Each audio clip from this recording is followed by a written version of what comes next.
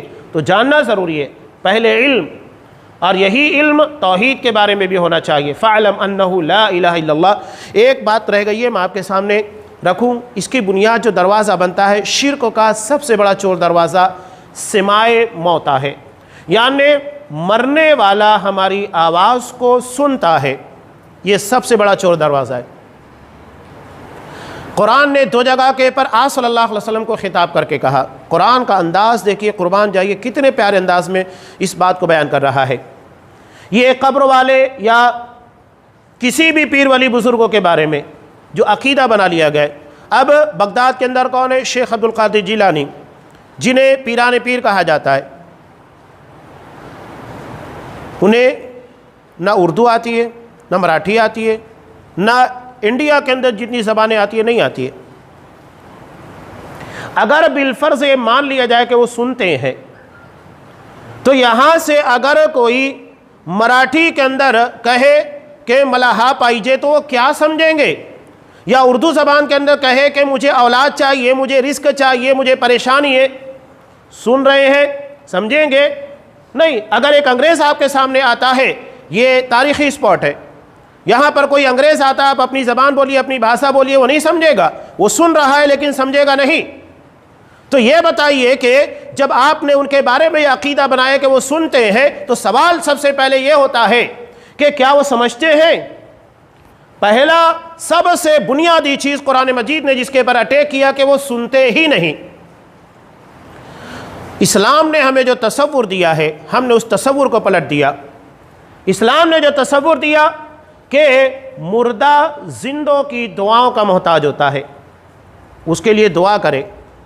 قرآن نے دعا سکھائے، ربنا اغفر لنا ولاخواننا الذین سبقونا بالایمان، پروردگار ہمیں بخش دے اور ہمارے ان تمام بھائیوں کو جو ہم سے پہلے دنیا سے چلے گئے، وہ ہماری دعاؤں کے محتاج ہیں، ہم ان کے محتاج نہیں ہیں۔ یہ بات یاد رکھیے، ہم نے کایا پلٹ دی ہے، ہم زندوں کو مردوں کا محتاج بنا دیا ہے، جبکہ مردہ زندوں کا محتاج ہوتا ہے۔ تبھی تو قرآن نے اور نبی کریم صلی اللہ علیہ وسلم نے ان کے حق میں دعا کرنے کا حکم دیا۔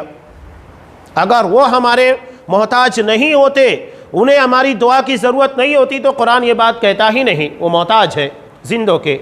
پہلی بات کہ وہ سنتے ہی نہیں، اور اگر بالفرض یہ سمجھ لیا جائے کہ وہ سنتے ہیں تو سمجھتے نہیں، اور اگر یہ بھی سمجھ لیا جائے کہ وہ سمجھتے ہیں تو کچھ کر نہیں سکتے، ان کو اتنی اتھارٹی نہیں ہے، تو سب سے پہلی اور اہم بات وہ سنتے ہی نہیں، تو آگے کی ساری باتیں ہی ختم ہو جاتی ہیں کہ وہ سمجھے یا کسی کی مراد پوری کرنے کی کوشش کرے۔ قرآن نے اس کی مثال جو دی، آپ صلی اللہ علیہ وسلم کو خطاب کر کے ڈائریکٹ کہا، انک لا تسمع الموت ولا تسمع الصم الدعاء۔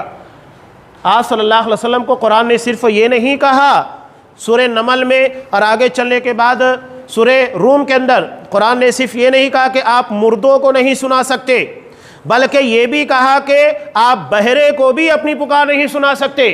قرآن نے آخر یہ کیوں کہا کہ آپ مردے کو نہیں سنا سکتے اور بہرے کو نہیں سنا سکتے؟ یہ عقل کو خطاب کرنے کے لیے ہے۔ ایک انسان زندہ ہے، دیکھ سکتا ہے، کھا سکتا ہے، عام انسان کی طرح پوری زندگی گزار رہا ہے، لیکن اللہ نے اس کی ایک صلاحیت کو سلب کر لیا ہے، سننے کی، وہ بہرا ہے۔ آپ گھنٹوں اس کے سامنے چیخیے، چلائیے، وہ آپ کی آواز نہیں سنے گا۔ تو جب ایک انسان جو مکمل طریقے سے زندہ ہے، اللہ نے صرف اس کے سننے کی صلاحیت کو سلب کر لیا ہے، بہرا بنا دیا ہے، تو وہ سن نہیں سکتا، تو وہ انسان جو مکمل طریقے سے مر چکا ہے وہ کیسے سنے گا؟ غور کیجئے قرآن کتنے پیارے انداز سے بیان کر رہا ہے۔ زندہ انسان صرف بہرا ہونے کی وجہ سے نہیں سن سکتا، تو مرا ہوا انسان کیسے سنے گا؟ ناممکن ہے۔ یہ شرک کا چور دروازہ ہے، یہیں سے شرک کے راستے کھلتے ہیں۔ جب ہم نے یہ سمجھ لیا کہ زندہ دراصل مردوں کا محتاج نہیں ہے اور مردہ سنتا نہیں ہے، تو شرک کے سارے دروازے بند ہو جاتے ہیں، نہ کسی کے وسیلے کی ضرورت رہ جاتی ہے، نہ کچھ رہ جاتی ہے۔ یہی توحید ہے جس کو ہم کو سمجھنا چاہیے۔ اللہ تبارک و تعالیٰ اس حقیقت کو سمجھنے کی توفیق دے۔ اور حضرت ابراہیم علیہ السلام کی جو دعا ہے کہ پروردگار اس شہر کو امن والا بنا اور مجھے اور میری نسل کو بتوں کی عبادت سے یعنی شرک سے محفوظ رکھ، پروردگار ہم بھی یہی دعا تجھ سے مانگتے ہیں کہ پروردگار ہمارے شہر کو، ہمارے ملک کو امن والا بنا اور ہمیں اور ہماری ذریت، ہماری نسل کو، مسلمانوں کو شرک جیسی قبیح جس کے پر اللہ نے کوئی سمجھوتا نہیں لگا، کوئی مغفرت نہیں رکھی ہے، پروردگار تو ہمیں اس عظیم گناہ سے محفوظ رکھ۔ اگر جانے انجانے میں کہیں کسی طریقے سے شرک ہوا ہے، پروردگار ہم اس سے تجھ سے مغفرت طلب کرتے ہیں، اس کے بارے میں تیرے سامنے توبہ کرتے ہیں۔ ہمیں کسی بھی موقع پر شرک یا اس کے قبیل کی کوئی بھی چیز ہو، اس سے ہماری حفاظت فرما، امت کی حفاظت فرما۔ قبر پرستی ہے، نصر نیاز ہے جو غیر اللہ کے نام پر کی جاتی ہے، ان تمام شرک کی چیزوں سے امت مسلمہ کو محفوظ رکھ، انہیں دین کی صحیح سمجھ عطا فرما، تیری توحید انہیں سمجھنے کی توفیق دے، ہمیں اسے سمجھانے کی توفیق عنایت فرما، ہماری زندگی اسی کے پر اور زندگی کا خاتمہ اسی کے پر فرما، آمین۔ بارک اللہ لنا ولکم فی القرآن العظیم ونفعنی وإیاکم بالآیات والذکر الحکیم، انہ تعالی جواد کریم ملک رؤوف رحیم۔